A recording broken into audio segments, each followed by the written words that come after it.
ला सुनो। कार्यक्रम ये जम्मू है।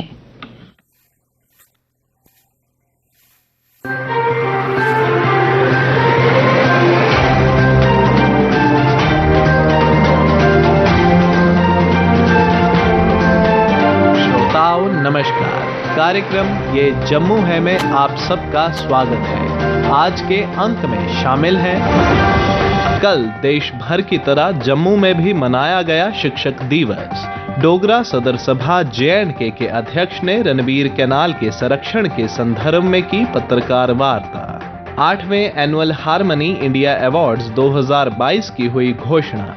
लंपी स्किन डिजीज के संबंध में JNK डेयरी फार्मर्स एसोसिएशन की पत्रकार वार्ता। Non gazetted police pensioners welfare forum ने अपनी मांगों को रखा सरकार के समक्ष। All JCB tipper tractor trolley owners union द्वारा की गई पत्रकार वार्ता। और श्रोताओं, जिला उधमपुर की पंचायत हल्का जस्सरकोट के सरपंच ने अपने इलाके की समस्याओं को किया आकाशवाणी जम्मू के साथ साझा।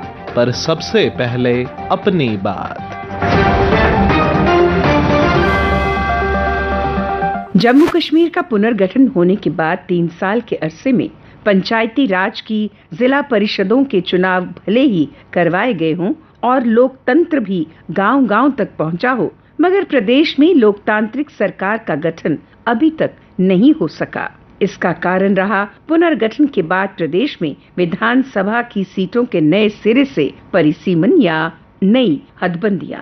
मई में ही ये काम पूरा हो गया था। अब विधानसभा चुनाव से पहले मतदाता सूचियों का संशोधन एवं प्रकाशन का काम है। लिहाजा अब भारतीय चुनाव आयोग ने इस प्रक्रिया को पूरा करने के लिए टाइमलाइन सहित आदेश प्रदेश के चुनाव प्रबंधन विभाग को दे दिए हैं, जो इस प्रकार हैं। मतदाता सूचियों का संशोधन 15 सितंबर से लेकर 10 नवंबर तक किया जाएगा। इस प्रक्रिया के तहत नए योग्य वोटरों के नाम सूची में शामिल किए जाएंगे तथा ऑब्जेक्शंस और क्लेम्स वगैरह पर गौर-व-खौस किया जाएगा। इस अरसे में यानी आगामी 15 सितंबर से 10 नवंबर तक उन सब नए वोटरों को सूचीबद्ध किया जाएगा जो 1 अक्टूबर 2022 को 18 साल के हो जाएंगे या इससे पहले ही 18 साल के हो चुके हैं। ऐसे में पहली बार वोटर बनने वालों को फॉर्म नंबर 6 भरना होगा। इसलिए हम एक बार फिर से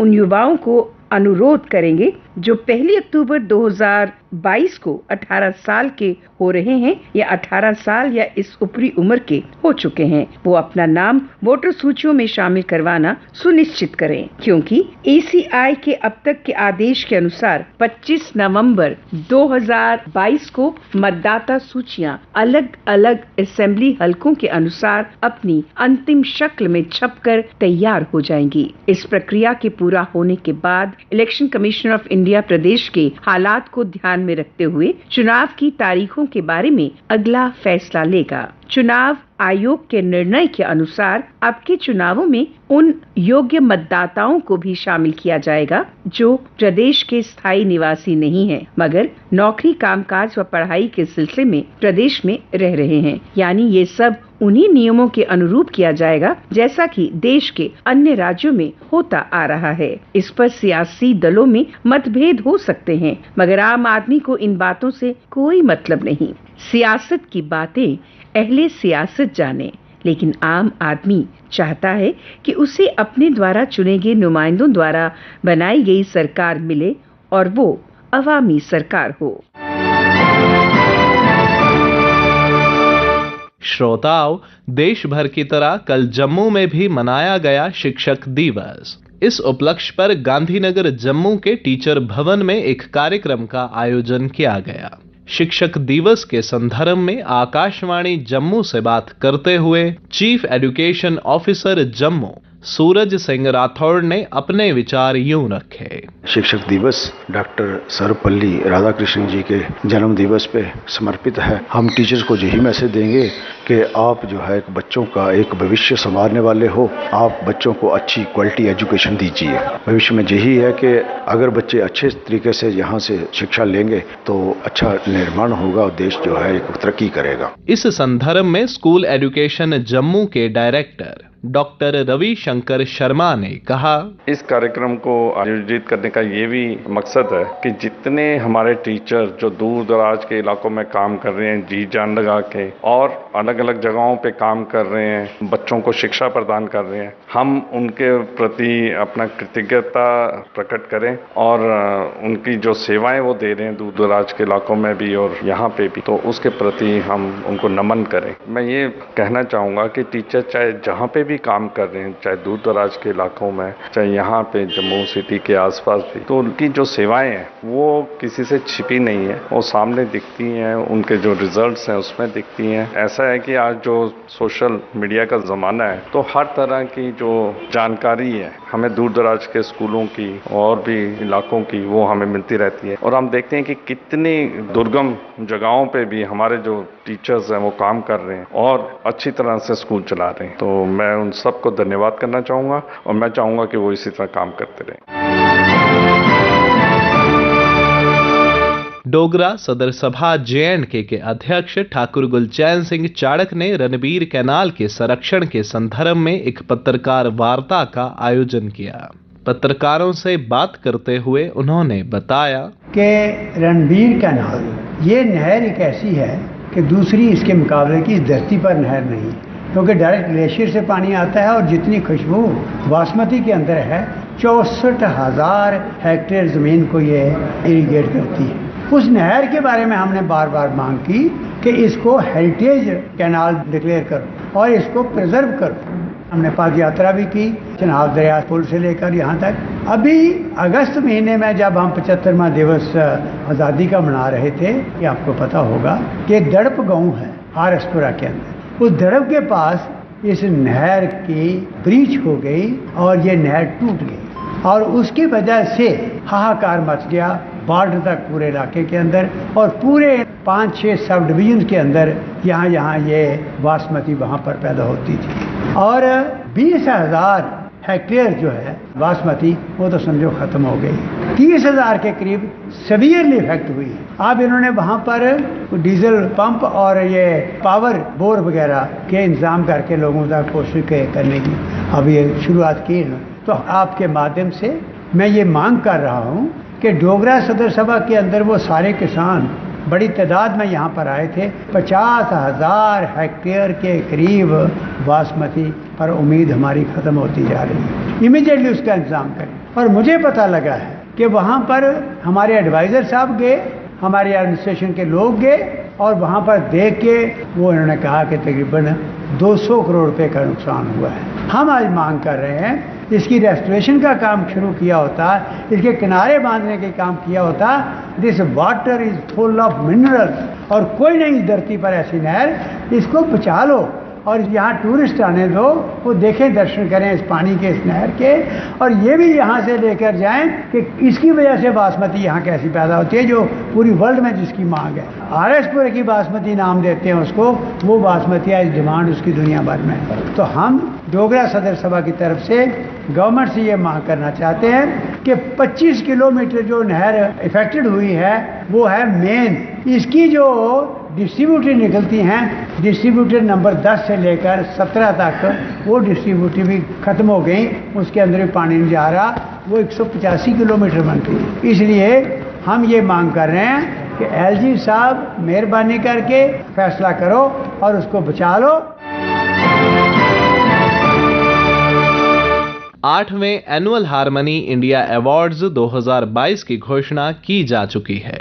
हारमनी इंडिया अवार्ड्स के बारे में विस्तार से जानकारी देते हुए हारमनी इंडिया अवार्ड के प्राप्तकर्ता मुश्ताक काक ने बताया, ये अवार्ड हर साल जम्मू कश्मीर से जो लोग आर्ट, कल्चर, लैंग्वेजेस में या किसी और फील्ड में, जर्नलिज्म, इसके अलावा लिटरेचर में, स्पोर्ट्स में या एनजीओ के तौर पे सोशल कॉज के लिए जो लोग काम कर रहे हैं उनको दिया जाता है। और इसमें एक साफ सुथरा प्रोसेस रहता है। जिसे अवार्ड मिलता है उसे भी पता नहीं होता है कि मेरा अवार्ड है, क्योंकि ना तो किसी से प्रोफाइल मांगा जाता है, ना किसी से बायोडाटा मांगा जाता है, कुछ नहीं होता है। सिर्फ ये है कि एक कमेटी बनती है और वो कमेटी अपने लेवल पे काम कर रही होती है। और जर्नल सोशल मीडिया में ये होता है कि भाई आप लोगों के दिमाग में कुछ है, या आप लोग कई लोगों को जानते हैं, उस बंदे की वाकई कंट्रीब्यूशन है जो रिकग्नाइज नहीं हुई राष्ट्रीय स्तर पर या अंतर्राष्ट्रीय स्तर पर, तो वो बताइए। वो भी एक फीडबैक आता है।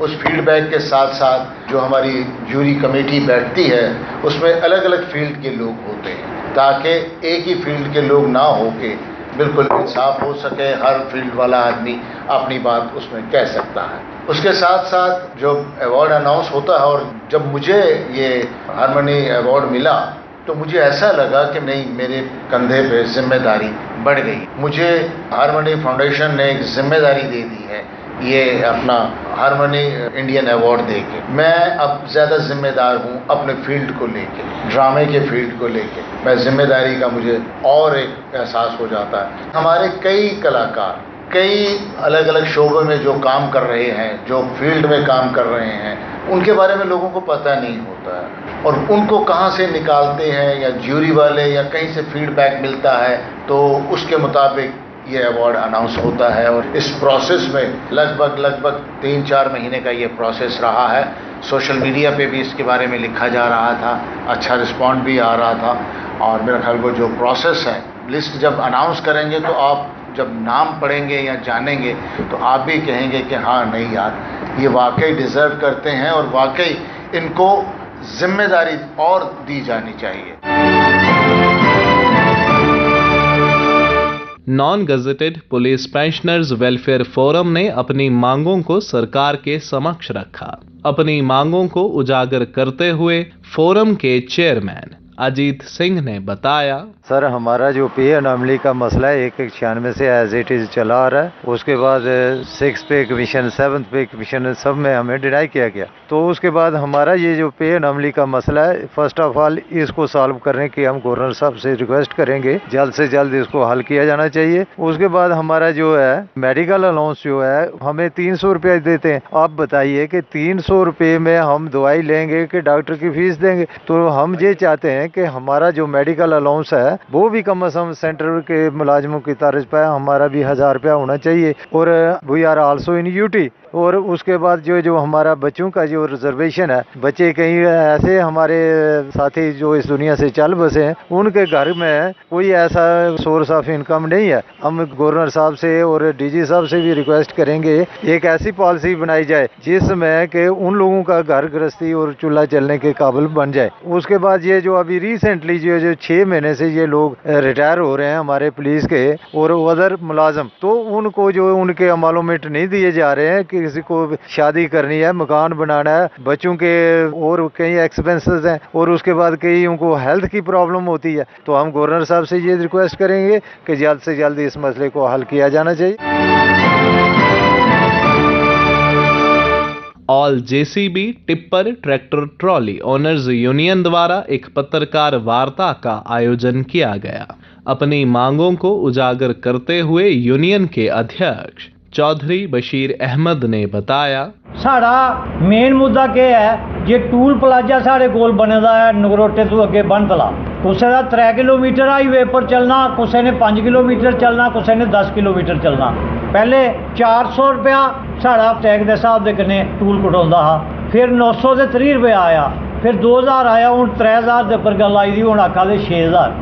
दूए नंबर साढ़े कन्ने ये विजयपुर ठंडी खूही जड़ा टूल प्लाजा बने दा है, ਉਹਦੇ ਵਿੱਚ ਜਿਹੜੀ है ना वो लोकल लोगों वास्ते एक साइड ही रखी दी है, आन जान कोई टूल नहीं है। दूआ एक ऑनलाइन पर्ची बनाई दी है, ऑनलाइन किस हिसाब के करनी, बिच ऐसी जगह जिथे मोबाइल का नैटवर्क ही नहीं है, नहीं कि वो ऑनलाइन कदों वो जैस होएगी पिछे माइनी वाले करन ते फिर गड्डी लोड होई है जाग। अस इन्हें सारिया चीज़ों के बिच जनाब दे अगे यही बेनती करने आ। मवेशियों में पाए जाने वाली लंपी स्किन डिजीज के संबंध में J&K डेयरी फार्मर्स एसोसिएशन ने एक पत्रकार वार्ता का आयोजन किया।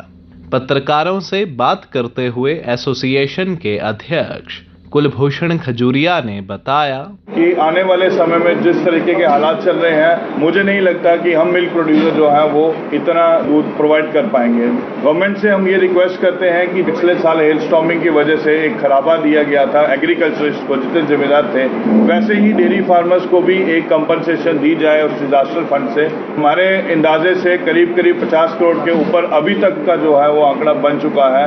इतनी सारी रकम जो है अगर जम्मू कश्मीर को दिया जाए, ये अब तक का है, इसके बाद क्या होगा वो हम कह नहीं सकते। ये पैंडेमिक सिचुएशन जैसे कोविड की थी, सेम सिचुएशन वैसे है। सिर्फ उस सिचुएशन में ये था कि इंसान बोल के बताता था कि मेरे को प्रॉब्लम है। इस सिचुएशन में यह है कि जानवर बोल के नहीं बता सकता मेरे को क्या प्रॉब्लम है। म्युनिसिपैलिटी वाले भी काफी सपोर्ट कर रहे हैं, वो भी उनको उठा करके ट्रीटमेंट के लिए लेके जा रहे हैं। हमारे जितने भी मेंबर्स हैं, जितने हमारे डिस्ट्रिक्ट्स हैं, सब में डिस्ट्रिक्ट प्रेसिडेंट हैं। बॉर्डर बेल्ट जितनी है उसके अध्यक्ष अलग से बनाए गए हैं। हमारे general secretaries, secretaries, president, provincial president, vice president, जो हमारे कोषाध्यक्ष हैं, ये सब लोग मिलके हर डिस्ट्रिक्ट में हमने एक मुहिम चलाई थी कि हर डिस्ट्रिक्ट में जो है इस खबर को पहुंचाया जाए और जो भी देसी नुस्खे प्लस जो ट्रीटमेंट हम यहाँ शहर में दे रहे हैं, गांव में वो नहीं पहुंच सकता, हमने अपने एसोसिएशन के माध्यम से पहुंचाया। मिलके जो है इस बीमारी से जूझेंगे, हम आपके साथ मिलके सपोर्ट करेंगे।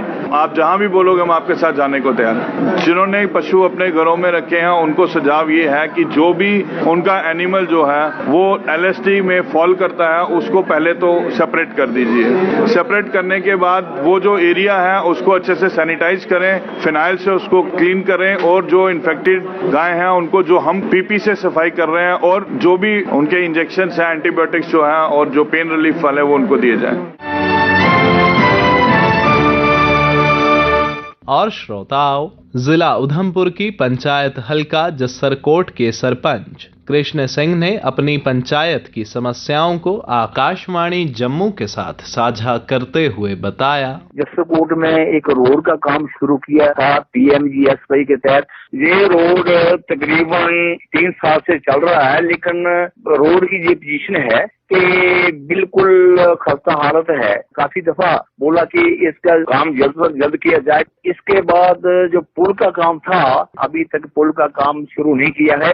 हालांकि बरसात मौसम से पहले वहाँ बस जाती थी और लोगों को काफी सहूलत हो गई थी, लेकिन आपके माध्यम से प्रशासन तक ये बात पहुंचाना चाहता हूँ कि कम से कम इस रोड की तरफ तवज्जो दी जाए और जो पहले का रोड बना है उसको चालू किया जाए। और आगे जो रोड है बसूनी टू सटा मोड़ तकरीबन 4.5 किलोमीटर है, और जब तक ये रोड उस दूसरे रोड के साथ ना मिले तो 25% लोगों को इस रोड का फायदा है, 75 को इसका कोई फायदा नहीं है। इसलिए ये भी प्रशासन से बात जानना चाहता हूँ कि काफी दफा इनसे हमने रिक्वेस्ट भी की है कि ये रोड सर्वे में लाकर जल्दी से जल्दी इस रोड का काम जो है वो शुरू करवाया जाए। इसके बाद सर ये टूरिज्म डिपार्टमेंट है, टूरिज्म डिपार्टमेंट जैसे हमारे ब्लॉक पंचायती में इन्होंने सैंक्शन किया है।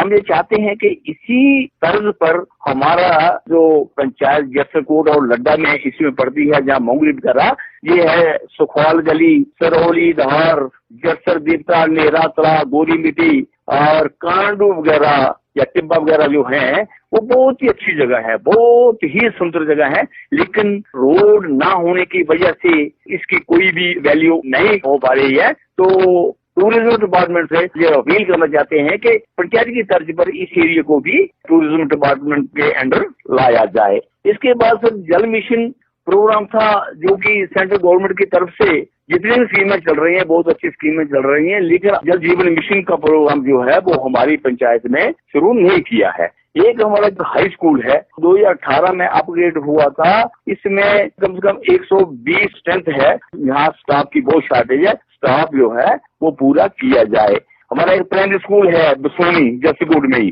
तकरीबन 12 साल हो गए, परमानेंट पोस्ट ऐसी 2, लेकिन एक ट्रांसफर हो गया, एक की रिटायरमेंट हो गई, उसके बाद कोई भी टीचर वहाँ नहीं लगा। स्कूल बिल्कुल खाली है और तकरीबन 22-23 बच्चे हैं वहाँ। इसलिए हम आपके माध्यम से एजुकेशन डिपार्टमेंट को रिक्वेस्ट करते हैं कि इन स्कूलों की पोस्टें जो है वो जल्द से जल्द फिलअप की जाए। इसी के साथ ही कार्यक्रम ये जम्मू है का आज का अंक समाप्त होता है।